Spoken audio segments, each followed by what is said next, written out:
सारण में भी, और सारण की भी कई विधानसभा सीटें बहुत दिलचस्प है, कांटे का मुकाबला है। तो सारण में किस तरह का बंटवारा करेंगे पार्टियों के बीच में, कौन एज लेता हुआ दिख रहा है? यहाँ देखिए, एकमा से धूमल सिंह की वापसी हुई है, श्रीकांत यादव उनके सामने हैं। हालांकि कुछ और भी समीकरण है, मुश्किल मुकाबला है, टफ फाइट है, वक्त कम है, एक्सप्लेन नहीं करके सीधे स्लाइट एज मनोरंजन सिंह यानी धूमल सिंह को देता हूं।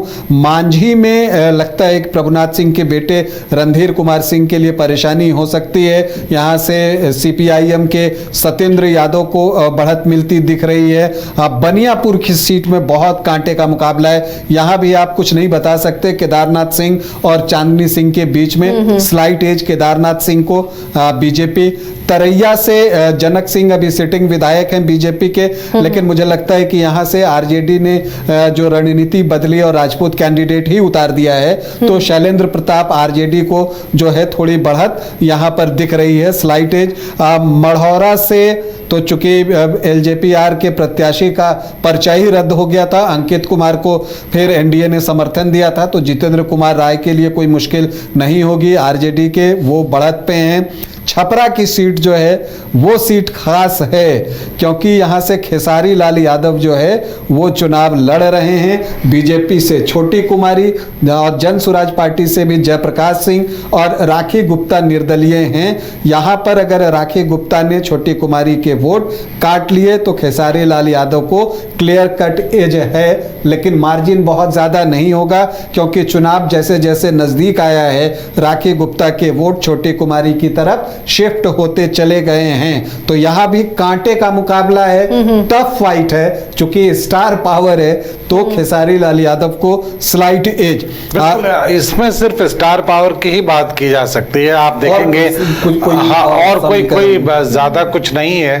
और खेसारी यादव ने अपनी तरफ से पूरी कोशिश की है जनता को लुभाने की, गीत गाकर, और जिस तरह से भी है, जब आप खास करके बोलते हैं तो कई बार ऐसी बातें बोल जाते हैं जो भावनाओं को टच करती है। तो जो उन्होंने कुछ चीजें इस तरह की कही जो कि पोलराइजेशन को सपोर्ट करता है, तो वो उनके लिए ज्यादा मुश्किल होगा। और मुझे लगता है कि अगर वो नहीं कहते तो राखी गुप्ता और छोटी कुमारी में वोट बंटता और वो एक कंफर्टेबल मार्जिन से जीतते, लेकिन उन सब बयानों की वजह से जो है राखी गुप्ता के वोट छोटी कुमारी की तरफ वो पॉलिटिक्स में नए हैं, मैच्योर हैं, और इसकी वजह से एक बात जरूर है।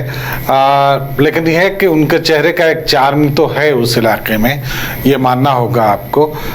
उसकी वजह से उन्हें वोट्स मिल जाएंगे ठीक ठाक, लेकिन जीत को लेकर एक चिंता वाली बात उनके लिए भी रहेगी। आराम की रातें वो अगले 2-3 दिन नहीं बिताएंगे। हाँ, गरखा से सुरेंद्र राम आरजेडी के बढ़त पर दिखते हैं। यहाँ पर चिराग पासवान के भांजे सीमांत मृणाल प्रत्याशी थे एलजेपीआर से, लेकिन सुरेंद्र राम जो है वो बढ़त पर दिखते हैं। अमनौर से एक बार फिर कृष्ण कुमार मंटू जो अभी मंत्री हैं बीजेपी से, उनको बढ़त दिखती है।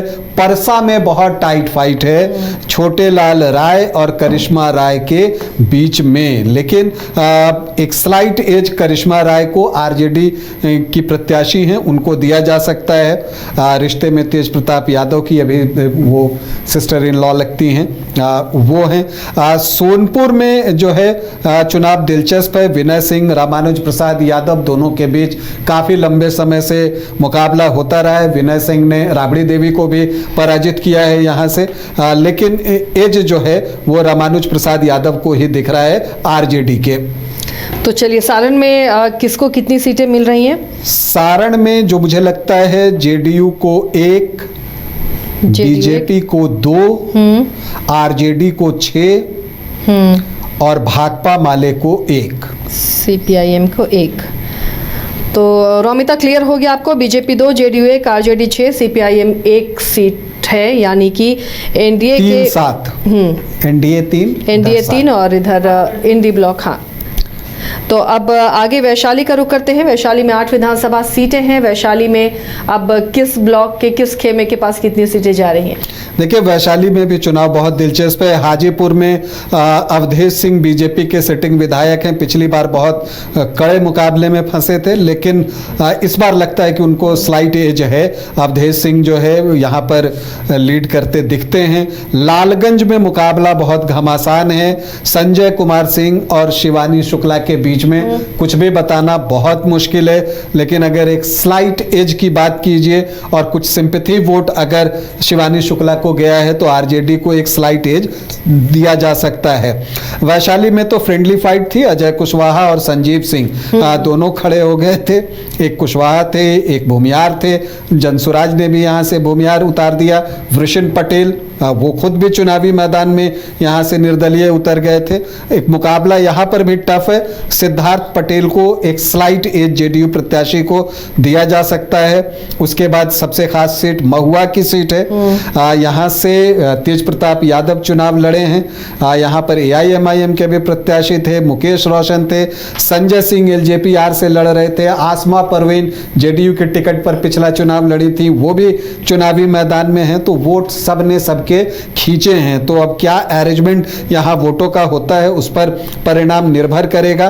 लेकिन यहाँ पर मुझे लगता है कि तेज प्रताप यादव और संजय कुमार सिंह के बीच ही मुकाबला होगा। मुकेश रोशन संभवतः तीसरे स्थान पर जाएंगे और तेज प्रताप यादव को मैं स्लाइट एज देता हूं। तेज प्रताप का एज है। एक आंकड़ों में थोड़े सुधार की जरूरत है। मुझे लगता है कि एनडीए में आप बीजेपी 42, जेडीयू 26, एलजेपी 2, तो कुल मिलाकर ये हो जाते हैं 70 और एक आरएलएम 71 एनडीए को अभी तक देख रहे हैं।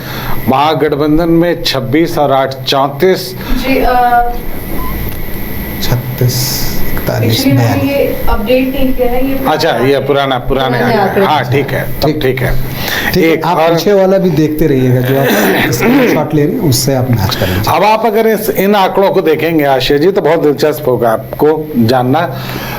हम लोगों ने जो आंकड़े जुटाए हैं वो ग्राउंड पर आधारित है। हम पहले बता चुके ये एग्जिट पोल नहीं है, लेकिन ये दिलचस्प है। अब 3 एग्जिट पोल की जानकारी हम आपको देखते हैं जो कहीं पे प्रकाशित है, हम आपको बता रहे हैं। वो न्यूज चैनल में चले हैं या अखबार में छपे हैं। पी मार्क एक एग्जिट पोल करके बताता है कि एनडीए को 142 से 162 सीट मिलेगी, महागठबंधन को 80 से 98। दैनिक भास्कर 145 से 160, 73 और 91 महागठबंधन को। डीवी रिसर्च 137 से 152 और महागठबंधन को 83 से 98, अन्य 2 से 6। पीपल्स पल्स 133 से 159 और 75 से 101 महागठबंधन। यानी सब एनडीए की जीत ही दिखा रहे हैं। सब में दिखा रहे हैं। और जब फाइनली हम जिस आंकड़े पे पहुंचेंगे उसकी घोषणा हम नहीं करना चाह रहे। हम आपको स्पष्ट कर दें कि हम सीटवार आपको बता रहे हैं। और आप देखेंगे कि जो एग्जिट पोल बता रहा है वो पता नहीं सीटवार बता रहा है या नहीं। आप बताते हैं, हाँ, कुछ तो बताते हैं, इलाके के हिसाब से बताते हैं। और आप एक लास्ट में एक मैच जरूर कर लीजिएगा। आप 4 एग्जिट पोल और क्या कहते हैं ये भी हम आपको बताएंगे। फिलहाल आप हमारे इस एग्जिट पोल पर भरोसा कीजिए, जो कि एग्जिट पोल बिल्कुल नहीं है, ग्राउंड रिपोर्ट है, ग्राउंड से मिली हुई जानकारी है। समस्तीपुर, हाँ समस्तीपुर, हाँ वैशाली क्लियर कर देते हैं एक बार रोमिता, ताकि आंकड़े अपडेट कर दें। वैशाली में BJP 2, JDU 3, BJP 2, JDU 3, RJD 2 और तेज प्रताप यादव 1, जेजेडी जनशक्ति जनता दल। चलिए, तो यहाँ 5 है एनडीए के खाते में, 1 अदर्स और आरजेडी यानी इंडी ब्लॉक में 2 सीट जा रही है। ये अब समस्तीपुर में